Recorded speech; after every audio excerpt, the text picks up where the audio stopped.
Inter-D, ciência e cultura.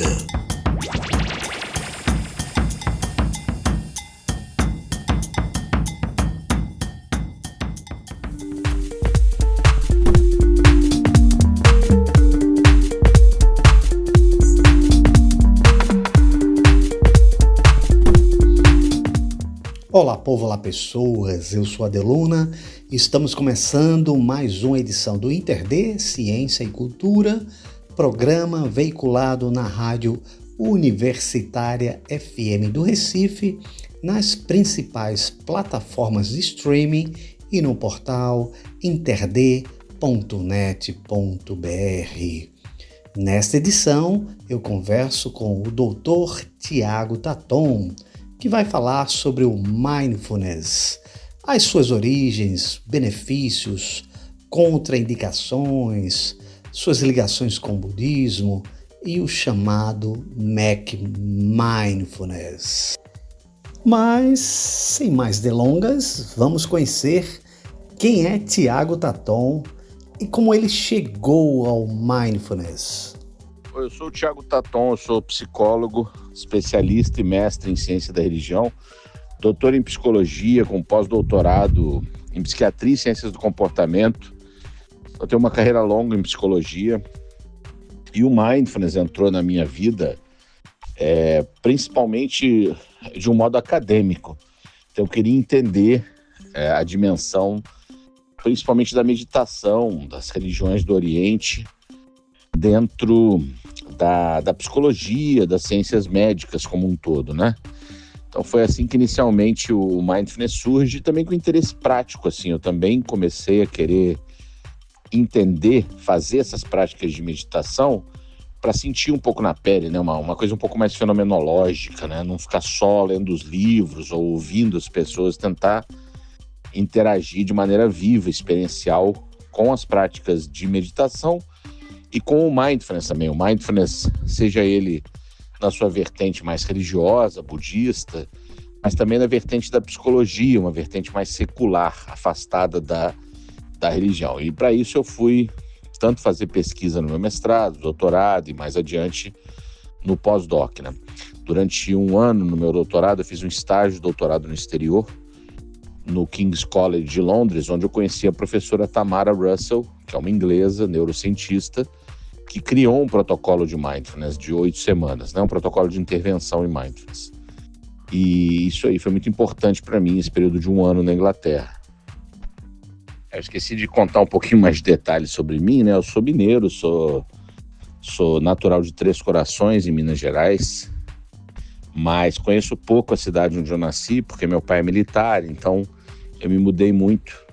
Lembranças mais da minha infância no Rio de Janeiro, onde eu passei alguns anos. Depois, na adolescência, fui para Juiz de Fora, em Minas Gerais, e já estou há 15 anos praticamente em Porto Alegre, no Rio Grande do Sul. Então, rodei bastante. Um períodozinho lá no início da minha vida, eu morei em Picos, no Piauí também, mas no coração, assim, guardo mais lembranças do Rio, de Minas, ali de Juiz de Fora, e de Porto Alegre, agora aqui do Sul, onde eu já moro há bastante tempo. Sou pai da Clara Luz, ela tem 16 anos, sou casado com a Letícia, que é psicóloga e pesquisadora também na área de psicologia. Detalhe importante que eu não falei também, que eu sou um flamenguista inveterado, né? Eu passei minha infância no Rio de Janeiro e vi o Flamengo do Zico ali ganhar tudo no Brasil, né? Então, naturalmente, apesar de ser mineiro de nascimento, como fui criado no Rio, me tornei assim um flamenguista de coração. Quais as origens do Mindfulness e o que os estudos científicos mais recentes nos contam, né, a respeito dos seus benefícios? A pergunta sobre as origens do Mindfulness é uma pergunta interessante, uma pergunta curiosa, porque é o seguinte: existe uma origem do Mindfulness que é uma origem no budismo, né? Uma origem, o termo Mindfulness, ele é um termo em inglês para um conceito budista de atenção plena, de um treino da atenção. Então a gente pode remontar o conceito das origens do Mindfulness no budismo, e aí todo budismo falado em língua inglesa vai ter esse treinamento de Mindfulness ligado ao budismo.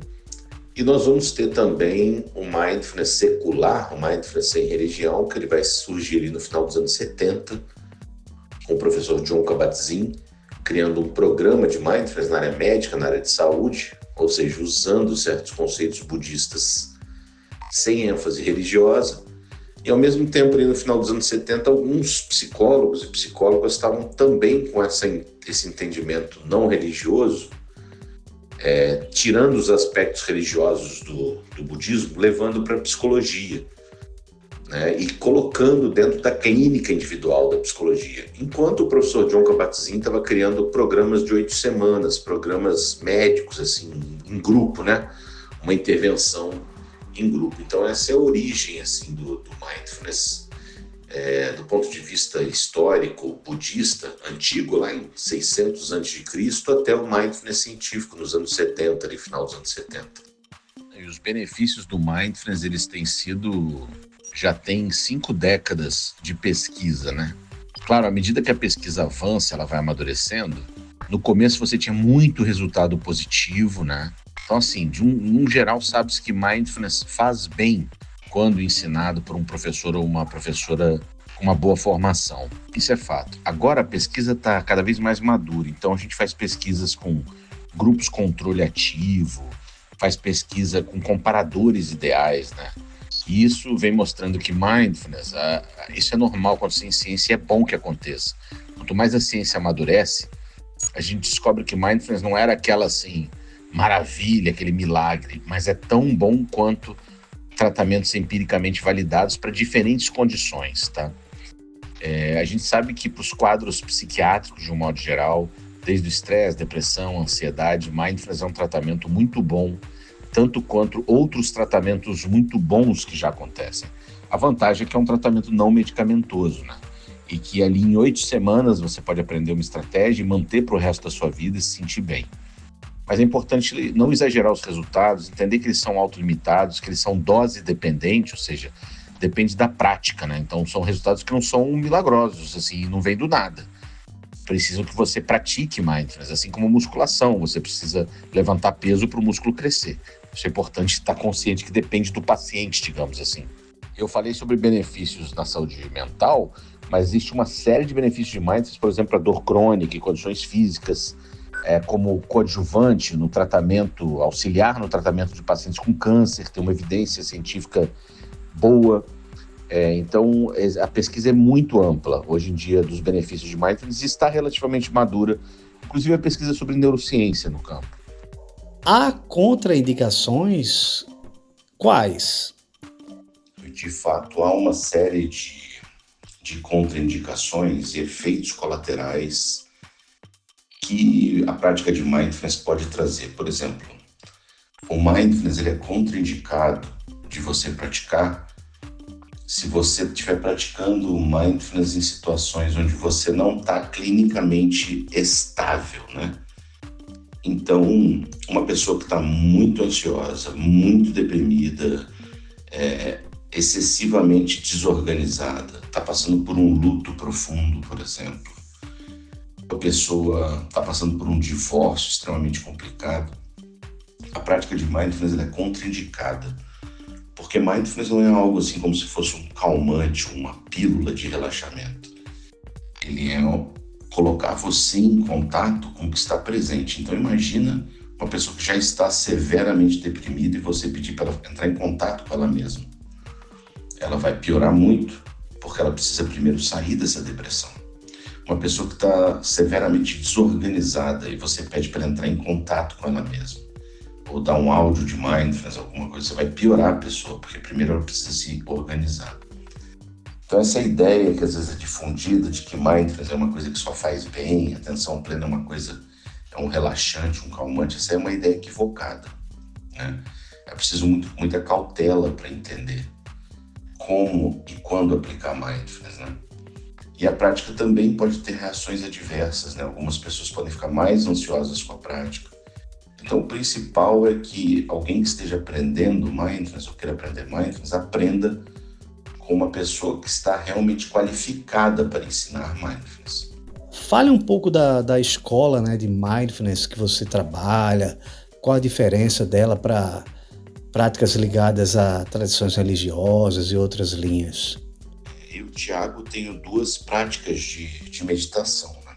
Duas práticas uma prática mais religiosa, uma prática voltada mais para a questão espiritual religiosa, e a prática de mindfulness secular, não religiosa, que eu aprendi através da psicologia e da ciência, que aí é um outro objetivo, né? Se na meditação religiosa o nosso objetivo é, sei lá, vamos pegar um exemplo aí do mindfulness dentro do budismo, onde o objetivo é superar o ciclo incessante de renascimentos, né? De renascimentos no samsara, por exemplo, é uma ideia religiosa. No mindfulness científico, o objetivo é promoção de saúde. Promoção de clareza mental, diminuição de ruminação, pensamentos repetitivos, ajudar a manejar o estresse. A gente gosta de falar que o teto é mais baixo, né, no mindfulness secular. Nem por isso é menos importante, tá? Então, há mais de 10 anos eu trabalho em parceria com uma professora inglesa que se chama Tamara Russell, né? A gente desenvolveu o protocolo neurocognitivo de mindfulness, que é baseado em neurociência. A gente fundou a escola BMT Brasil, BMT porque se chama Body in Mind Training, né? B de bola, M de Maria, T de tartaruga, né? BMT Brasil, onde a gente vem oferecendo formação, capacitação, treinamento para profissionais de diferentes áreas desse mindfulness científico, né? O mindfulness religioso a pessoa precisa aprender num mosteiro, com um monge, uma monja. É um outro caminho, né? Um caminho muito bonito também. Então, o mindfulness científico ele está preocupado com a promoção de saúde, ajudar em condições clínicas de algumas doenças físicas e psicológicas. E o mindfulness espiritual religioso ele tem um propósito maior, né? Então, ambos os propósitos são válidos, mas é importante não misturar muito as coisas, né? Quando você está praticando mindfulness dentro do budismo, por exemplo, você até pode ter benefícios para a sua saúde, mas esse não é o grande objetivo, né? O grande objetivo não é alguém fazer um budismo terapêutico, por exemplo, né? Isso seria uma distorção do budismo. E o mesmo para o mindfulness científico, né? Alguém querer praticar mindfulness científico e alcançar o nirvana. Não faz sentido. Então é muito importante ter essa clareza. Eu na minha vida pessoal, tenho uma perspectiva mais religiosa e espiritual e a perspectiva secular. E na minha vida profissional, eu ensino apenas a perspectiva secular, porque eu não sou monge, né? Não sou um lama, alguém assim autorizado dentro de uma linhagem budista, né? Infelizmente, no mindfulness secular, o mindfulness não religioso, tem muito isso. Tem muita mulher, muito homem se passando, assim, adotando um tom meio de monge ou de monge, o que eu acho antiético, né? Eu acho algo antiético, acho feio, assim, acho deselegante. Bom, algumas pessoas criticam, né, uma certa hipermercantilização do mindfulness e quando ele é inserido aí no meio corporativo, muitas vezes utilizado como uma forma de tentar gerar mais lucro para as empresas do que proporcionar bem-estar aos funcionários. O que é que você pensa a respeito disso? Sobre essa questão eles usam um termo até que se chama Mac Mindfulness, né? Brincando com o McDonald's, né? Que é a meditação fast food, mercantilização do mindfulness. Isso está totalmente correto, é uma análise, um olhar correto. O mindfulness, da maneira como ele existe no mercado, ele está dentro das chamadas mercadorias de bem-estar, né? Ele é uma commodity, um produto ali de bem-estar, geralmente acessível para pessoas brancas e abastadas e muito a serviço da sociedade do cansaço, né? Que é essa exigência de estar bem, exigência de estar calmo, exigência de estar equilibrado. E muitas vezes as empresas levam o mindfulness lá para dentro muito mais para fazer uma lavagem, assim, do tipo, olha como nós pensamos na saúde mental das pessoas, do que de fato um interesse genuíno no bem-estar das pessoas, né? É muito mais para fazer um cartaz e e aumentar, às vezes, a produtividade, fazer com que a pessoa desfoque menos e gere mais lucro para a empresa do que interessados no bem-estar. Tem gente de dentro do Mindfulness que defende que isso é uma espécie de, apesar dos problemas, é uma espécie de cavalo de Troia, né? Ou seja, pelo menos nós estamos abrindo os olhos das pessoas, alguma pessoa a gente vai resgatar de lá, uma visão até meio romântica do Mindfulness como um processo de salvamento. Apesar de tudo, eu tenho alguns argumentos até a favor dessa última. Eu tenho pelo menos 2 pessoas que praticaram Mindfulness comigo, de fato, que tinham altos cargos empresariais, e o Mindfulness ajudou essas pessoas a entender que aquele universo era um universo de burnout, muita exploração, falta de sentido. Então, assim, de fato, na minha experiência pessoal, eu já vi isso acontecer também. Agora, isso não diminui a crítica, que é real e pertinente, de que o Mindfulness tem um perigo aí. Ele é usado de maneira perigosa, assim, ele é usado de maneira mercantilista, né? Então, para que a pessoa ou fique presa em mais um produto de bem-estar, ou para que as empresas explorem mais as pessoas, né? Não, fica mais focado, fica mais calmo e gera menos problema, né? A tentar adoçar a pessoa para que o sistema possa submetê-la melhor. Isso é uma crítica pertinente e está na natureza desse mindfulness secular, desse mindfulness científico que entrou nas escolas, nas empresas. É preciso muita atenção, muito cuidado com isso. Muitíssimo obrigado aí, Thiago Taton. Se vocês quiserem segui-lo, ele está lá no Instagram, né? É só procurar Thiago Taton, Taton com 2 T's. E é isso.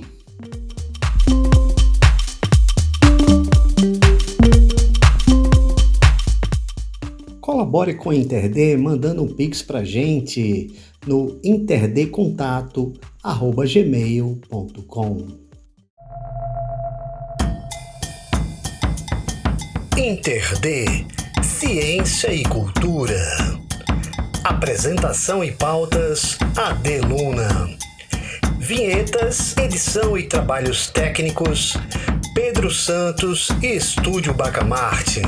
Site www.interd.net.br